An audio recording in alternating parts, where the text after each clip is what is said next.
Ahoy! It's your old buddy Hambone here, and I'm back again with a brand new coupon code from our friends over at Noble Night Games. This month, the code is Daylight, and it's good for 10% off orders of $10 or more, running now all the way through May the 31st. That's right, folks. We've got a long one. It's Daylight, and it's good for 10% off orders of $10 or more, running now through the 31st of May. And listen, we may have all lost an hour of sleep, but we gained this killer discount code. So when you're thinking about picking up a brand new board game, maybe some Magic the Gathering cards, or an old D&D book you've had your eye on for a while, make sure you use the code DAYLIGHT for 10% off $10 or more, running now through May 31st from our friends over at Noble Night Games. This is the Vintage RPG Podcast, your source for the best in classic and contemporary RPGs. With your hosts, Hambone and Stu. Welcome to the Vintage RPG Podcast, coming at you again from the clubhouse, headed to somewhere in the swamps of New Jersey. I'm John Hambone McGuire, and with me, as always, is the founder and publisher of Unwinnable. When he said, "You can't see me," it was because he had turned the lights off. Stu Horvath.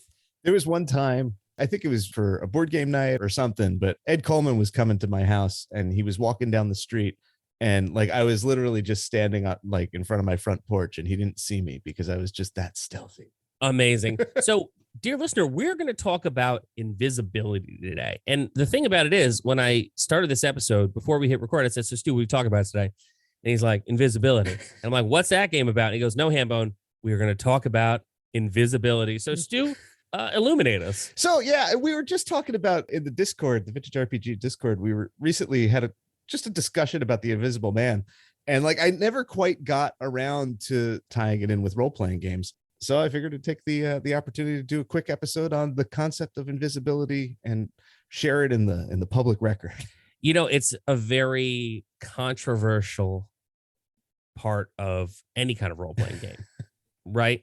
And you know, as a person who's played along with someone who maybe didn't use it right, and as a person who's played along someone who maybe abused it, whether you are in a player or dungeon master position, it's tricky.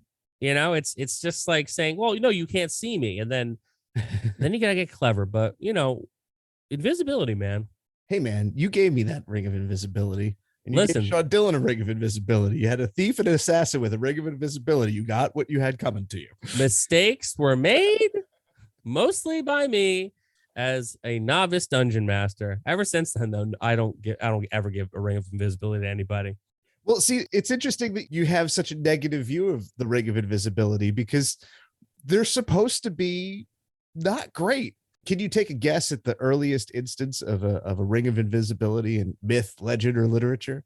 Not off the top of my head, no. You know, my first go-to on invisibility was the Universal Monsters Invisible Man. That is a retelling of the original Ring of Invisibility story, which is Really? Yeah, of all places, it's in Plato's Republic. So like, yeah, you know, like really? I mean, I'm not much of a philosophy guy, but like, I think of Plato as sort of like, that's kind of boring. You know, philosophy is just like talking to Socrates and his brother, and what's this mean? What makes a good person, man?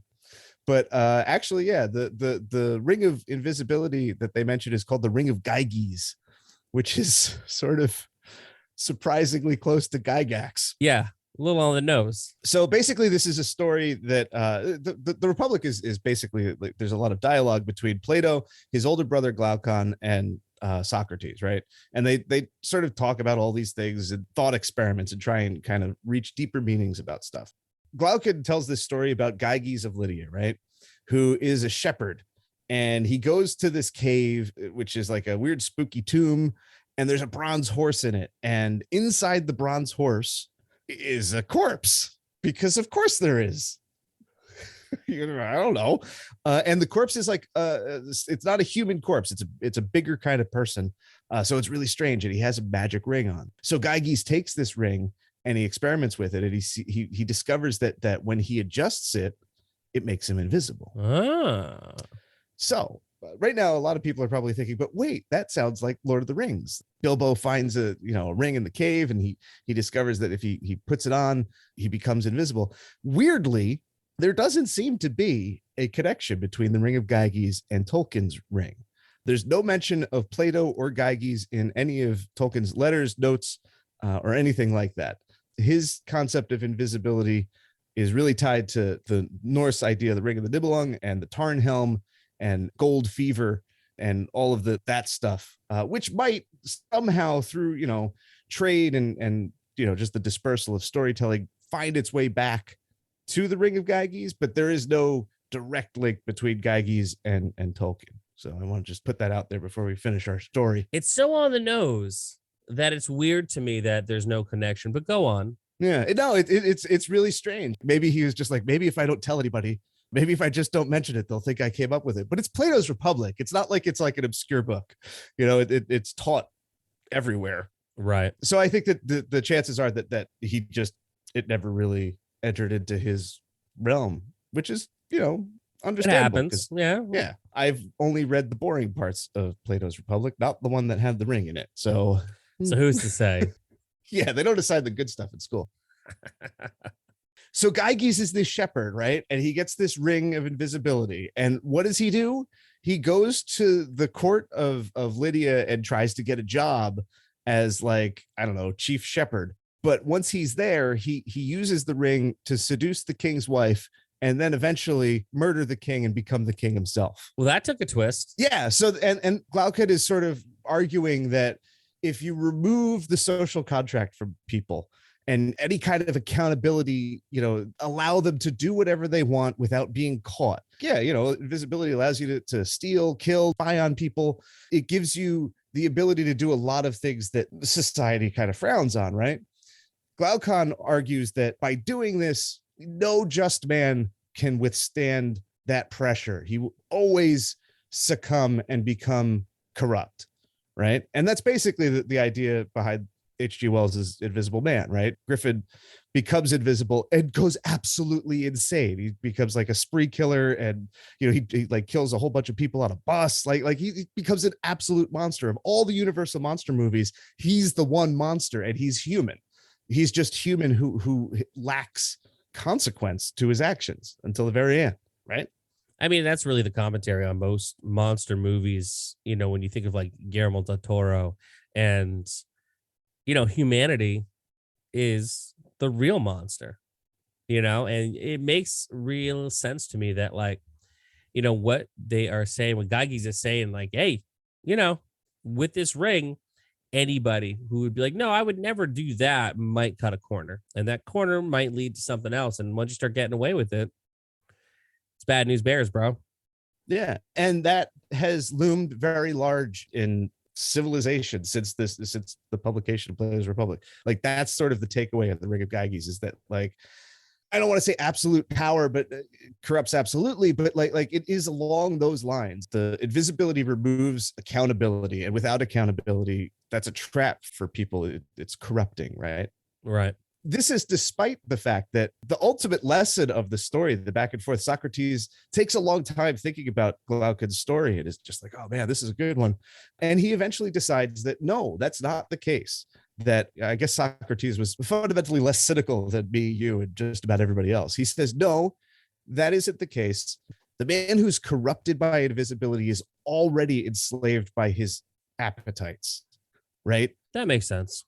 A person who isn't enslaved by their appetites, who knows their limits, they know happiness, right? And right. Because they understand their place in the world, don't want more, and that's enough for them. They would not be corrupted by invisibility. That sounds like a real Plato thing to say. Yeah, right. And I don't know where I actually fall on that. I think that my inclination is that people are kind of crappy, in aggregate, people don't do good things. But then on the other hand, I always like The Walking Dead. I couldn't watch The Walking Dead or even read the comic book because I just didn't believe that people would act that shitty. You know what? You think that. I know where you're going. But then in the early days of the pandemic, try to get a roll of toilet paper. You know what I mean? Yeah, and like the post pandemic has made me think, oh, a lot of people do act really crappy to each other when they should be coming together.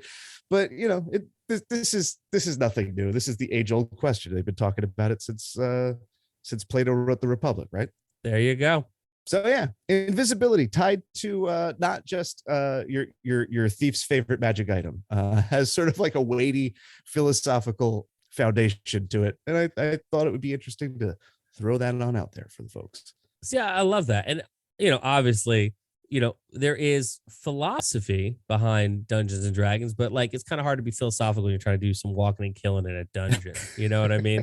So, exactly. I think the Ring of Invisibility in most role-playing games lends itself to the more base instincts of a character. As far as like, I've got a big fucking axe. You can't see me. Let's dance. Well, and I think that Gygax actually builds in, he sort of addresses the problem, right? Because when you use a Ring of Invisibility, or if you have invisibility, the spell cast on you, it dissipates after you attack. So like, yes, you have sort of like an advantage, but you also have, you have to face the accountability for your actions, right? Because like, if you don't kill the dude in that first backstab or whatever, he's going to come around and make you pay the price, right? Yeah, exactly. It's definitely a risk reward scenario when you come out from the, whatever realm you go to and you turn invisible and you're just like, hey, I'm here, surprise. And, you better hope you get her done in one, or you've got backup around that corner, because that could be a pretty prickly situation, as it were. I definitely learned my lesson, though. Bringing it back to being a young, inept dungeon master, I've definitely learned my lesson where when your buddies all say, hey, Hambone, the ring, any ring in Dungeons and Dragons is one of the most powerful and should be treated as one of the most powerful objects in any game. Boy, howdy, y'all weren't kidding, because, granted, yeah, you have like the rings that give you a little buff to your armor class, like NBD. But still, when you think about, well, all I could wear are these like sweet wizard cloaks. I don't really have armor, but now I have like +2 to not be hit and hurt, to my armor class. That's still pretty good, even on the low level of it. When you get to those higher levels, Ring of Regeneration comes in a lot more handy than you think. A Ring of Invisibility, definitely one per game.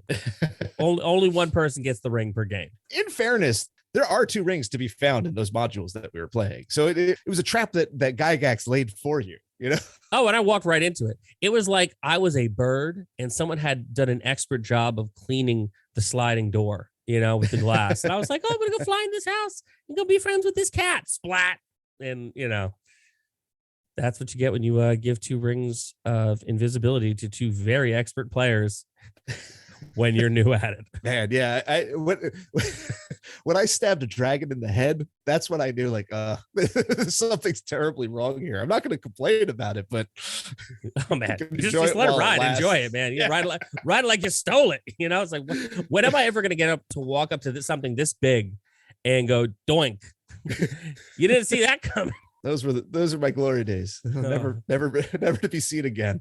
But I think that's the fun part about Dungeons and Dragons and RPGs in general, is that, sometimes you get to do the most ridiculous stuff. And it really is like a one-trick pony, because, this is it's a lesson that you live and learn as a dungeon master. And you also live and learn as a player, because you're like, well, I got away with that. Probably shouldn't push my luck like that again. But man, that felt good while it was happening. Stu, do you have any final thoughts on invisibility? No, man, that's about it. I mean, how long can we really talk about invisibility? Not long at all. But you know what? It's good to have little short episodes like this. I like doing episodes like this. I like doing the concept and vibe episodes behind it. I mean, we can always talk about mods. We can always talk about who did what with creation. But man, these like behind the scenes stuff, like Kong. Kong was fun. This kind of stuff is fun. We should do more stuff like this. Now, granted, as I find them. Yeah, I mean, I don't know that we could do, 20 minutes on a flaming sword, but maybe. So with that, this is another amazing episode of the Vintage RPG Podcast. Stu, where can the people find you? They can. I'm invisible. Oh, God, I walked right into that. Hambone. I know it's early. When I take the ring off, though, I'm on Instagram at Vintage RPG, posting things about role-playing games, blah, blah, blah. Very cool. You can find me across social media at John McGuire RPG. I'm on the TikTok. I'm on the Twitter. I'm on the Instagram where I'm mostly hanging out. We have another Kickstarter coming up. Children of Uma will be launching on Kickstarter on April 19th for 321 Action. So definitely check that out. If you like what we do, why not become a patron? Patreon.com/vintagerpg. We've got a behind the scenes look at Stu's book, still tentatively titled Experience Points. We got a behind the scenes look at my RPG 321 Action. We've got early release episodes. We got some fun stuff in the work. We got a killer Discord community. Patreon.com/vintagerpg. And if you like the show, do us a solid. Don't forget to rate, review, and subscribe, because your reviews really do help other listeners to find us. So for Stu Horvath, I'm John Hambone McGuire. May the dice always roll in your favor.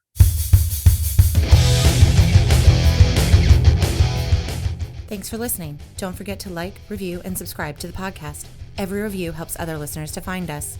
The Vintage RPG Podcast is a ham-fisted production. Music by Dega West. Art by Schaefer Brown. If you like the podcast, you should also consider becoming a patron at patreon.com.